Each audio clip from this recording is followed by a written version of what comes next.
Good evening, everybody. Happy Monday. This is Hunter 5 Actual coming at you guys again with our casual playthrough of Ghost Recon Wildlands. So, picking up from where we last left off, I am here in the Montoyuk region, taking out the last branch of the security apparatus of the cartel here. You guys saw me last time take down some of the bad guys and some of the trainers out here at this training base here. And in the meantime, since then, I've kind of explored this southern region, gotten a lot of just the smaller stuff, the weapons, the skill points, and everything, but I've left the main missions for the playthrough. So we're going to go ahead and start going.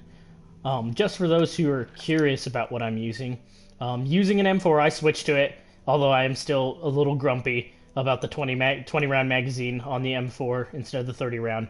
But I wasn't going to go all the way out of my way to go get a 30-round magazine when it should just be standard. I'll go get that later.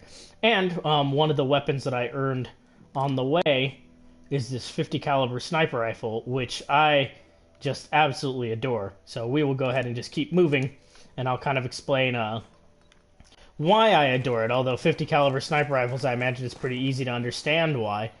Where is it put an S? Okay, the village here. Oh, this is a new spot. Let's go get a skill point real fast. In the meantime, like I've said about this region, I really am digging this Montoyuk region. Keep those weapons down. We want these people on our side. Because it is just a nice change of pace from some of the jungly, a little bit more condensed roads and high mountains. Which of course had their own had their own challenges and had their own intriguing parts, and like the way they forced your gameplay. Watch for civilians. We don't want to kill somebody by mistake. But one thing that I really like about here is it really just it forces you to it really forces you to kind of use those open and flat areas to your advantage, and I have just been absolutely loving. Copy. Target marked. I have been absolutely loving the opportunities I've had for long-range sniping here. I believe I hit my furthest one so far has been 600 meters. I'm just gonna go in here.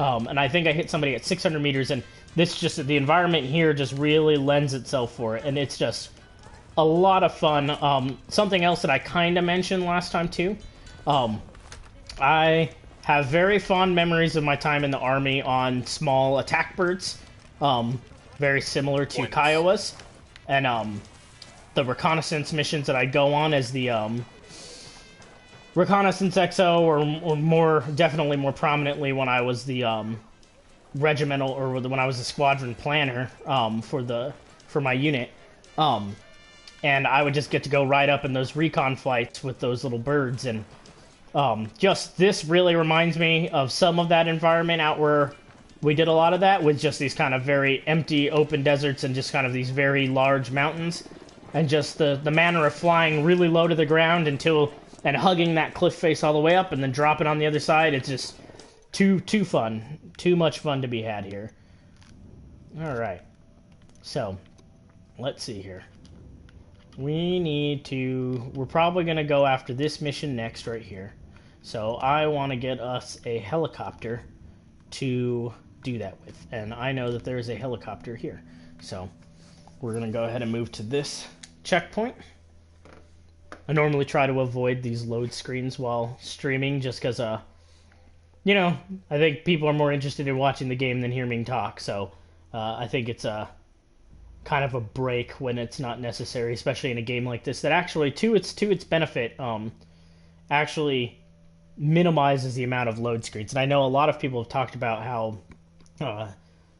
that is actually something that this game, when it came out, was kind of an under the radar gem that people weren't really expecting it to be much. Ghost Recon's been around for a very long time, and Future Warrior I think was the last one, and that one came out for the PlayStation 3 and everything, and it was okay, and people weren't really expecting a lot from this. So when it came out with this enormous open world environment, I think people were very surprised of how well and how seamless it worked. And I know I'm still very surprised that you could fly essentially across this entire map and never really once get a load screen. Alright, so let's do this.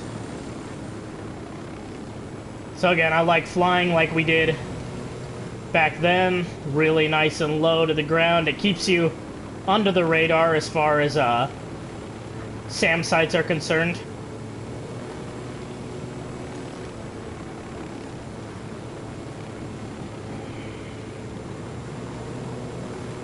We're probably just going to go for this little saddle in the ridge here.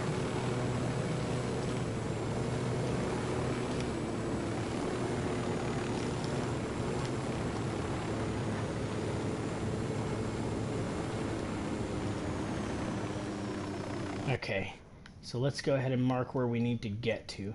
Because I know that there's a SAM site on one of these, on one of the sides of these mountains. I think it is somewhere over here there's a SAM site, I believe.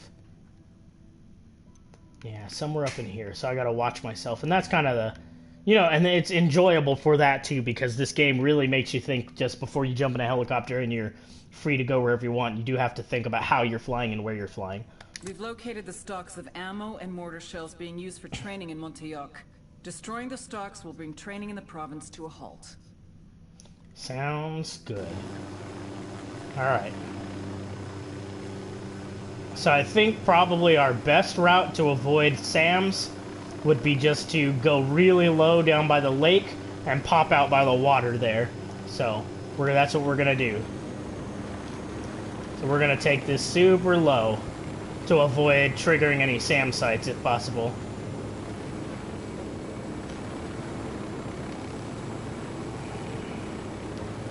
And generally these SAM sites are positioned pretty high up, again in an open area, so this way they can they have a better line of sight to target enemy helicopters with. So this is really kind of a tactic generally used when you're trying to avoid it, is the lower you can fly. And I've seen Apaches while training and Cobras while training fly about this low, which is really scary when it's not a tiny little helicopter, and it's they're big birds, so to see them drop that low is impressive and kind of frightening when they're right above you. Yeah, I think we're gonna go ahead and do right here.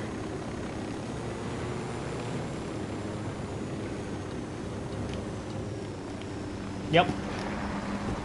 And again, like I said last time, you don't really want to land like this in real life. And also something that I learned quite frightening. So even though the blades on a helicopter look like they're straight, they flex downwards. So when you're entering and exiting a helicopter, especially the small ones, you come at it not straight at it, either from the side or from the front. You have to come at it kind of diagonally, like almost from like the 2 o'clock position and like the 4 o'clock position on a clock. Because these are areas where the blades, because of the way they're kind of wobbling, don't dip down lower. And if you run into the helicopter blades, well, obviously, if you run towards the helicopter at the wrong angle, you run a very high risk of running into an area where those blades dip down, and that is no good. That's not a good day, because that will decapitate you really fast. Drone is airborne. Alright, so it doesn't seem like they have a jammer here, so that's good. Spotting another tango. Let's see, they got a generator, though. Got a generator over here. Tango number 3. Okay. Heads up, we got a turret. Where's the SAM site? Because I know something That makes 5. something was looking at me and in the helicopter, and I'm worried that there it is. They got an air defense system? Alright, I wonder if they have a second one, because a lot of time these guys double up, which is smart. You want to normally double up on these SAM sites like that for better coverage. Anti-aircraft and like ADA area, area denial is is something that's kind of lost. It was a lost art in the U.S. military until just recently. during the wars in Iraq and Afghanistan, we haven't really had to think about it much because, generally speaking, the Taliban, Al-Qaeda, and even ISIS don't really have the capability of denying an area from aerial assets, which is, again, kind of a problem when America starts assuming that it always has this air superiority and that it can just fly where it wants, when it wants to. I actually am kind of liking this ridge line up here. I think we might go up there and try to take some of these guys out. That's 10 targets. Alright. But yeah, those area denial systems and the air defense systems, what you really want is to overlap those so that even if one is taken out, it's whoever's taking it out generally runs the risk, especially if it's an air system trying to take it out, runs the risk of still being targeted and hit by another aerial system. And America, because again, we weren't used to fighting this type of enemy anymore, we kind of gave up our air defense systems a lot. Like, I remember specifically in my time in the Army when our air defense system unit went away. Like, it disappeared and it reorganized and was sent to Korea, where it was like, oh, that's probably where you're needed more. You don't have to be part of our unit anymore. And that was kind of a sign where people were saying we're not really going to ever fight a conventional war where we need this again. Then, of course, once politics started changing and everything, that all changed, and there was a huge rush to try to build all of our air defense systems back up. Alrighty. Let's see if we can get this guy too. Other countries, particularly Russia, are very good at overlapping their air defense systems, so that this way, there's air defense systems all the way up from the platoon level up, or from the company level up, and they are able to overlap and help each other, so that this way, no matter what operating environment they're in, they are capable of engaging with enemy air and affecting it. Which is impressive. Like, that's something that a lot of people don't think about these days, and that's something that they worked on a lot so that they could have that capability, and it's something that kind of bit the U.S. in the ass once we realized that conventional warfare hadn't really gone away, and we had pretty much just kind of stopped doing anything with that. So, alright. They're taking forever to hit that sniper. And I don't want to take too long. Let me get in position.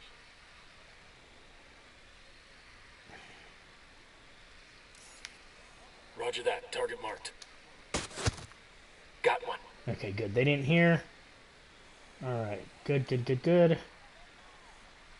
So I think now it's time to introduce a little bit of chaos into this system.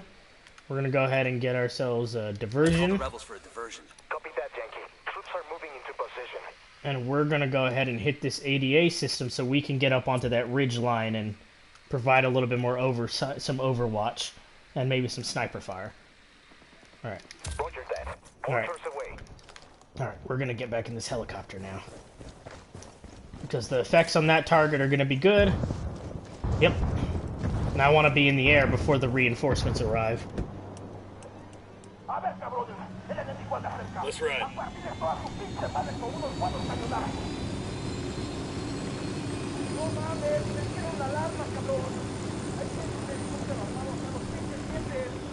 Oh, shit. We got a chopper coming in. Probably should have taken out the generator, too. I kind of forgot about that. But that's okay, because we're going to go ahead and drop off here. And hopefully the helicopter's not going to pay us much attention. Oh, damn it. Alright, well, we're going to... Shit, okay. That didn't quite work out how I wanted that to. Let's drop this helicopter, then.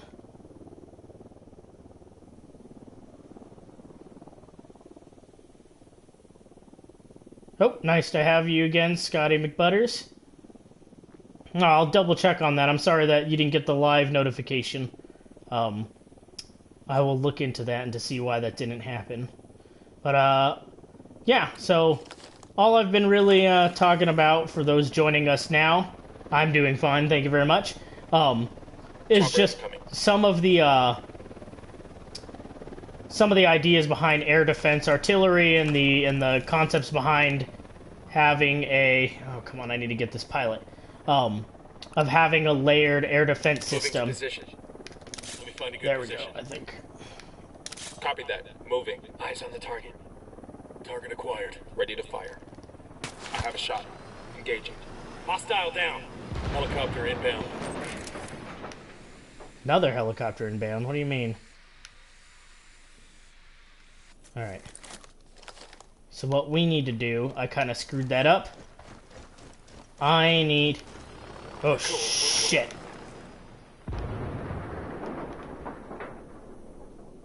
I heard it. And I see one there. Damn, I kind of jumped the gun a little bit on that, and I should have... One, I should have landed on the other side of this fence. That was a mistake. But now that we've got the helicopters around, I'm trying not to get spotted. But I forgot to take out the alarms first. Let's take out some of these outlying guys. Let me get a good sight line. Copy. Target marked. Hold up. Let me See get a if we good can sight get more line. of these guys. Target marked. Let's Say see. the word, boss. Enemy down. Oh shit. Well, they're already alerted, so it doesn't really matter. Where's that generator? Can I hit it from here? Ooh, I might be able to. Let's see if we can get it from here. Yes, we can. So we're gonna go ahead and hit that. Mortar fire. We're gonna call for another diversion, get some more guys out here to fight. Let's see if we can get them here. Put a call to the rebels for a diversion. Power's been cut. And I still hear that helicopter. But I think we're safe enough right now to try to jump this fence with the helicopter. Because that was my bad. I should have jumped that when I landed. I just didn't want to get spotted by the helicopter that they brought in to begin with. Hey man, But trying anyways. to take us off some sweet jumps, alright? Yeah, so I like the addition of practical air defense in this game that, like, it's actually used in the way that it should. There's a lot of overlapping SAM sites, which, while a pain sometimes for you to fly a helicopter, and sometimes it seems really unfair that everywhere you go, it seems like you're, we need to find out where that mortar's coming from. Where is the mortars coming from? Let's get the drone up. See if we can find this mortar pit. Nope, there it is.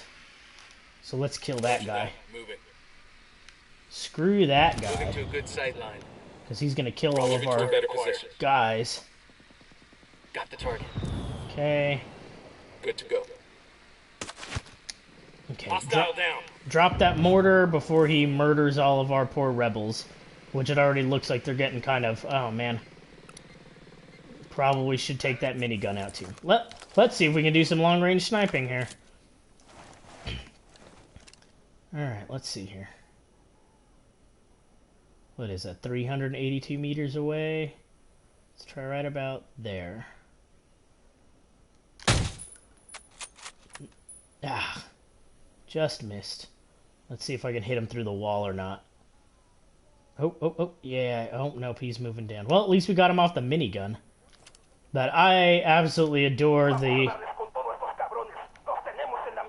the sniping system in this game. It's actually the inclusion of an actual bullet drop and physics system for that is really welcome, and it provides a lot of challenge. And I have to admit, I'm not very good at it, but it's definitely something that's really enjoyable to try to learn how to do to hit these targets long range.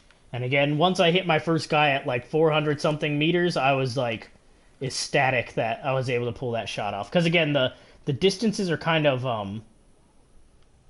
warped in this game. Like I've talked about before, they're kind of scaled weird, that it may say a kilometer, but in reality a kilometer is a lot closer than this game makes it feel like. So here, when they say like 400 meters, this is much more like almost like a 600-meter shot and stuff. Because again, 300 meters, your average trainee in basic training, or even your average officer who can't shoot, can usually hit a 300-meter target with iron sights on an M4 laying down at least once.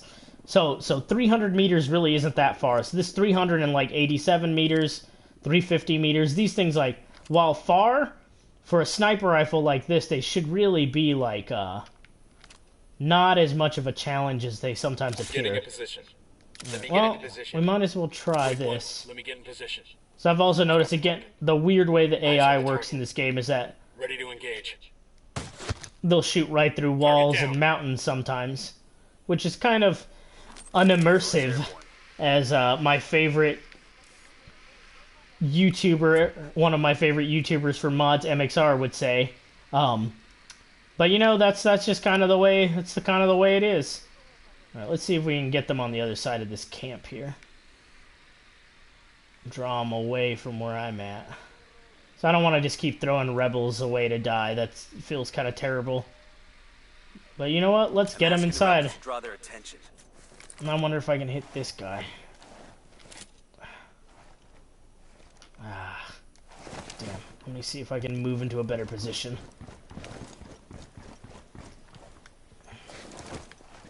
Let's see here. Oh yeah, here we go. Yeah, God, so satisfying. So satisfying. We got more tangos coming in. Got him. Oh man, so satisfying. Oh, just missed. Hit the truck. Ah, that's actually good. They're all nice and clustered. So now, if people in movies or whatever... That'll make things easier. Oh, they're already done? That's no fun. They're onto us. Stay quiet. Ah, screw it. We're gonna go ahead and just call it anyways. Indirect fire. I'm gonna hit this guy anyways, because he doesn't know where I'm at.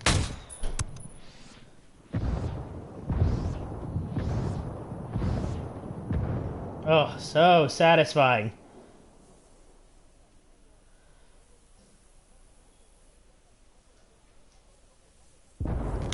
Well, gotta reload. That's always such a tease when you think you're gonna get that round going off and you pull the trigger and the loudest noise that you can hear on a battlefield is click. I don't know if I can hit him while moving. I don't think I'm that good. But I think I can hit his buddy in the window. Ugh.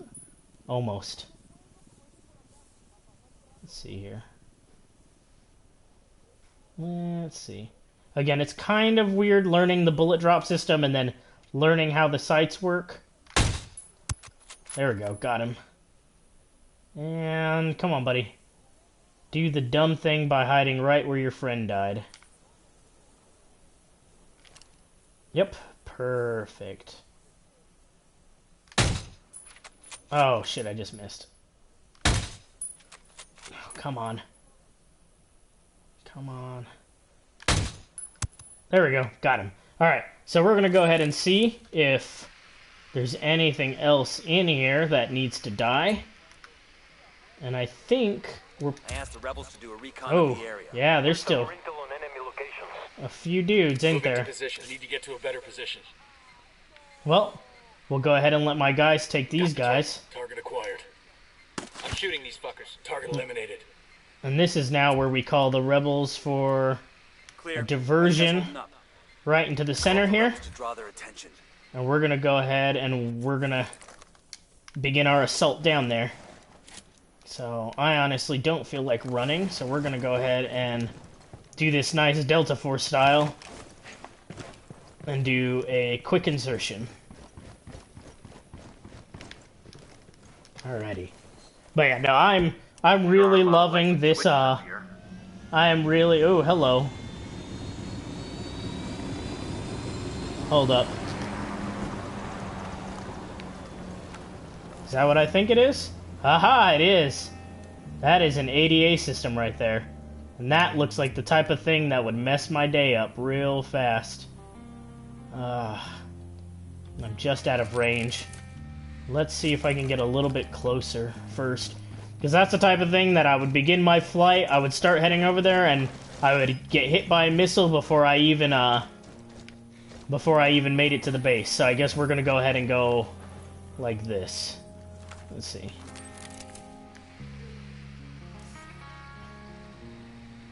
Visual on an air defense system. Yep, let's see if we can hit this then. Mortar? Yes, sir. I'm calling for indirect fire. Okay.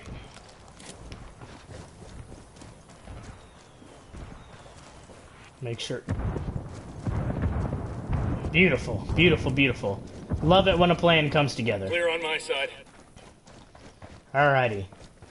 So, as opposed to the first few missions, again, where it kind of shoehorned you into going into a certain area and everything, as you can see, when you play the game a little bit more tactically and you take your time and use the resources given to you, the game really does, like, play a lot easier. Hold on. Nope, we got fire. Alright, let's go, let's go, let's go, let's go. Coming up on the objective now. Weapons free. If it looks like a supply crate, take it out. Roger that. Let's light this place up. Oh, shit. There's somebody at the mortars. So screw that. Alright. Those are... Alright, we need to take that mortar out first. Where is it? Where is it? There. We need to take that mortar system out, but I need to get out of this courtyard. Ah, they got my helicopter, those bastards. Yeah, this guy's gotta die now. Let's see if we can get close enough to where I can try to lob a grenade in at him. Let's see here. Yeah.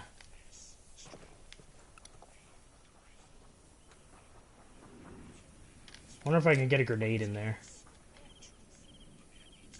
Frag out. Get some. Ho ho! Ha ha ha! Oh, I love it when a plan comes together. It's wonderful. All right. Awesome. That was legit. That's some real life stuff right there. All right. So let's go ahead and take this out.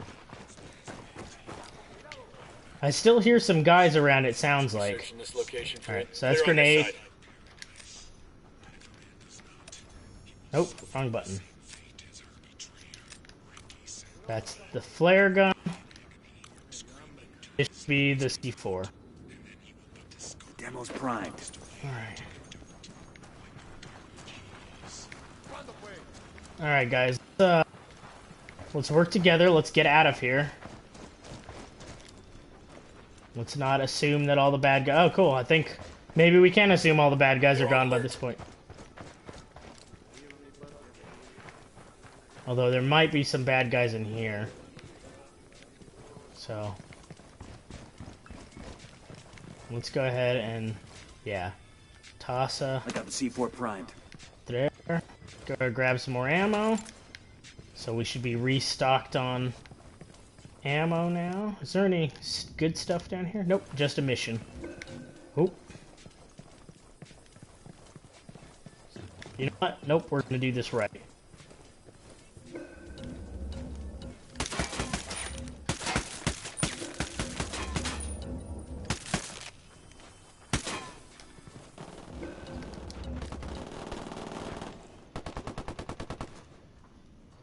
I don't see anybody.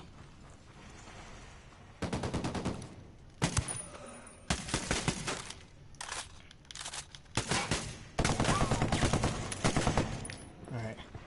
Maybe we get a grenade again. What is that? Clear over here. Is that a regular grenade? Oh. I guess they're done. Alright, well.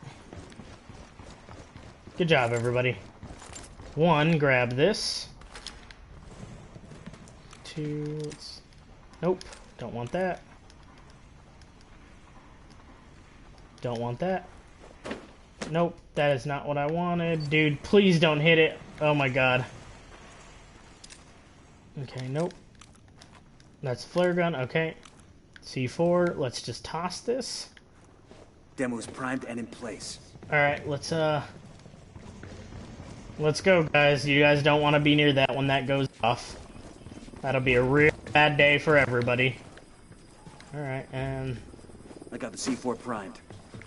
I think there's still a helicopter over here, so...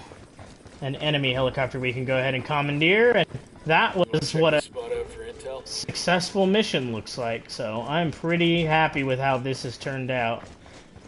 I think the helicopter's out this way, yeah. Next to this floating truck. Not floating truck anymore. Alright. So we're gonna go ahead and we're gonna blow them. Crate destroyed. There's an ammo crate down. There's one crate down. Oh shit. It's the last of the crates. Objective's clear. You think it'll What help? the hell? Shit, the way I see it, the less these assholes have to shoot at me with, the better. Got that right. Alright. So, that was a successful mission, so I'm gonna go ahead and fly out of here victorious on a helicopter since they destroyed mine. And that right there is... That's the type of run that I like to have in this game. Right there, just... I got to take it at my pace, I got to do the recon, figure out where everything was, and the game didn't bug out on me, and we get to fly on home. Wonder how many other... whatever. So we're gonna go ahead and fly on home into the sunset, and we'll call that a day. So, thank you guys for joining me. That was short, sweet, and a little bit of conversation, but, nothing too disastrous happened, so I'm pretty happy about that. It's been great. Hope you guys are having a great start to your week, and I will see you guys tomorrow at 7 p.m. Pacific Standard Time. Until then, this has been Hunter 5 Actual, and I will catch you all tomorrow. Cheers.